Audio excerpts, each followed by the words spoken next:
Hey, y'all. Welcome back to Pour Into Purpose with Counselor Stewart, Summer Growth Edition. I'm your host, Counselor Stewart, and today we're pouring into a conversation that I believe so many people need. Episode 7 is called The Village Needs Healing Too. And since this is our next to last episode in the Summer Growth Edition, I want us to slow down and really sit with this one because we talk a lot about children needing support, and they do. We talk about students needing safe spaces, and they do. We talk about young people needing guidance, structure, patience, love, and encouragement, and they absolutely do.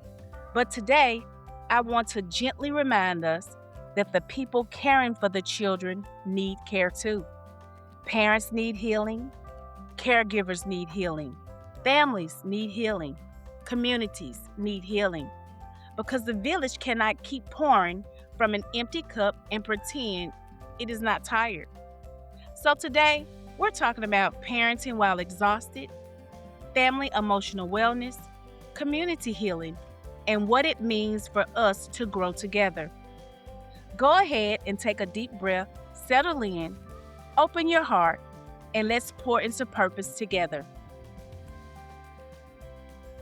Now, we've heard the saying, it takes a village to raise a child. And I believe that children need a village. They need parents, caregivers, teachers, counselors, mentors, coaches, neighbors, family members, community leaders, and safe adults who are willing to show up for them. But sometimes we forget something very important. The village is made up of people, real people, people with their own stories, people with their own stress, people with their own grief, responsibilities, bills, worries, and silent battles. And if we're honest, a lot of the village is tired, not because they don't care, not because they don't love their children, not because they don't want better, but because they are carrying so much. Some parents are parenting while exhausted. Some caregivers are showing up for children while still trying to heal from things they never had time to process. Some families are doing their best while living in survival mode. And sometimes communities have been expected to keep functioning, keep producing, keep showing up, and keep pushing through without enough time, space, or support to heal. And that matters because when the village is hurting, the children feel it too. Not always because someone said something wrong, not because someone means to harm them. Sometimes children feel what adults are carrying, even when adults are trying their best to hide it. That's why healing matters, not just for children, for the whole village. Let's talk about parenting while exhausted. Because sometimes people talk about parenting like it happens in perfect conditions, like every parent wakes up rested, emotionally balanced, financially secure, fully supported, and ready to respond calmly to every situation. But real life does not work like that. Some parents are working long hours, some are managing multiple jobs, some are taking care of children and aging parents or other relatives, some are stretching money that already feels too tight. Some are dealing with grief, stress, health concerns, relationship issues, transportation problems, housing concerns, or just the heaviness of trying to hold everything together. And then on top of all of that, they are still expected to help with homework, answer calls, respond to school messages, attend meetings, manage emotions, support activities, and be patient through it all. Y'all, that's a lot. And I think we have to be careful not to confuse exhaustion with not caring. Sometimes a parent is not ignoring the school, they are overwhelmed. Sometimes a caregiver is not being difficult, they are tired. Sometimes a family is not uninterested, they are stretched thin. And no, that does not mean there is no accountability in the village. Families still have responsibilities. Schools still need partnership. Children need structure, boundaries, and consistency. But compassion helps us approach the conversation differently. Because when we lead with judgment, people shut down. But when we lead with curiosity, we create a space for connection. Instead of asking, why don't they care? We can ask, what might they be carrying? Instead of assuming, they just won't respond. We can wonder, what support might help them engage? And sometimes that shift makes all the difference. Because families do not need us to lower expectations, they need relationships strong enough to support those expectations. Now, let's talk about family emotional wellness. Because emotional wellness is not just an individual thing, it lives inside of families. It shows up in how people communicate, how they handle stress, how they apologize, how they repair harm, how they listen, how they respond when things get hard. And for many families, emotional wellness has not always been modeled. Some adults grew up in homes where feelings were ignored. Some grew up in homes where anger was louder than understanding. Some grew up in homes where survival was the priority and emotional health was not even a part of the conversation. So now, as adults, they are trying to give children tools they still may be learning themselves. And that takes grace because you cannot teach what you were never given without first learning it yourself. You cannot always model calm if no one ever helped you understand your own emotions.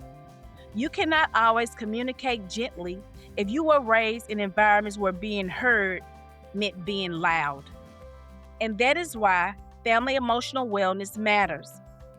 Not because we expect homes to be perfect, but because children learn so much by watching the adults around them. They learn how to apologize by watching adults apologize. They learn how to repair harm by watching adults repair harm. They learn how to handle conflict by watching how adults move through conflict. And let me say this with love, no family is going to get it right all of the time. No parent is perfect, no caregiver is perfect, no home is perfect. But families can grow. But families can grow. Families can heal. Families can learn new patterns. Families can say, we're going to do something differently. And that is powerful. And this is where community healing comes in. Because schools do not exist outside of the community. Schools are part of the community. What happens in the neighborhood shows up in the school. What happens in families shows up in the school. What happens in the world around children eventually shows up in the school. So if we really want to support students, we can not only ask, what is wrong with this child?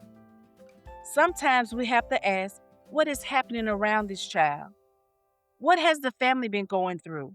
What stress is this community carrying? Where was trust broken?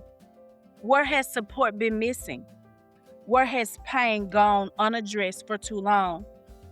Because some behaviors are not just behavior problems, some behaviors are stress responses. Some attitudes are protective walls.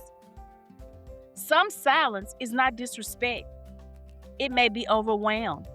Some anger is not just defiance, it may be hurt that has not found a safe place to land. And again, that does not mean we excuse everything. It means we understand more deeply. It means we respond with wisdom instead of just reaction.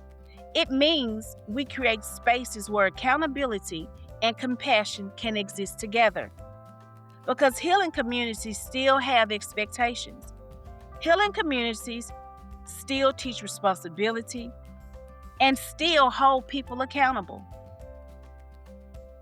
But they do it in a way that does not strip people of their dignity.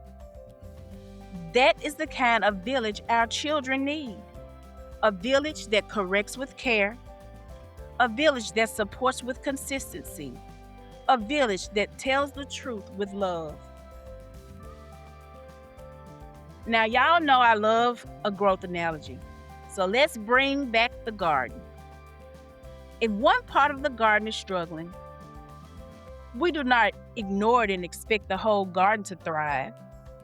We check the soil, we look at the roots, we pay attention to the water, we notice what has been neglected. And that same thing is true in our families, schools, and communities.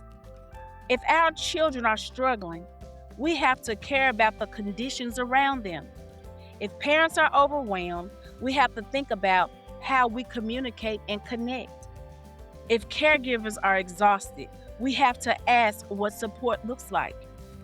If communities are hurting, we cannot expect children to simply bloom around that pain without being affected by it. Collective growth requires collective care. It means we stop acting like healing is only an individual responsibility. Yes, each person has work to do, but the environment matters, support matters, connection matters, trust matters. And when the village begins to heal, children experience something different. They experience adults who are more present, adults who can listen, adults who can repair, adults who can guide without always reacting from stress. And that kind of healing changes the atmosphere. Not overnight, but little by little. Conversation by conversation. Choice by choice. Relationship by relationship. So as we think about the village, I want to leave us with a few questions. How are we supporting the people who support the children? How are we creating spaces where families feel welcome and respected? Do our conversation with parents build bridges or create walls? Are we listening to understand or only listening to respond? And maybe the biggest question is this: what does healing look like for our village? Because every village carries something, but every village also has strength, every village has wisdom, every village has people who care, and every village has seeds of hope. And when we water those seeds with compassion, connection, accountability, and support, growth becomes possible. And maybe this is why this episode matters so much, because children do not grow in isolation. They grow inside families, they grow inside schools, they grow inside neighborhoods, they grow inside communities. And when the adults around them are overwhelmed, disconnected, unsupported, or hurting, children feel that. But when the adults around them are healing, connected, supported, and growing, children feel that too. That is why the village matters. Not as a cute phrase, not as something we say at events, but as a real responsibility. Because if it takes a village to raise a child, then we have to care for the village too. We have to pour into the people who are pouring out. We have to create spaces where families can breathe. We have to build partnerships rooted in dignity.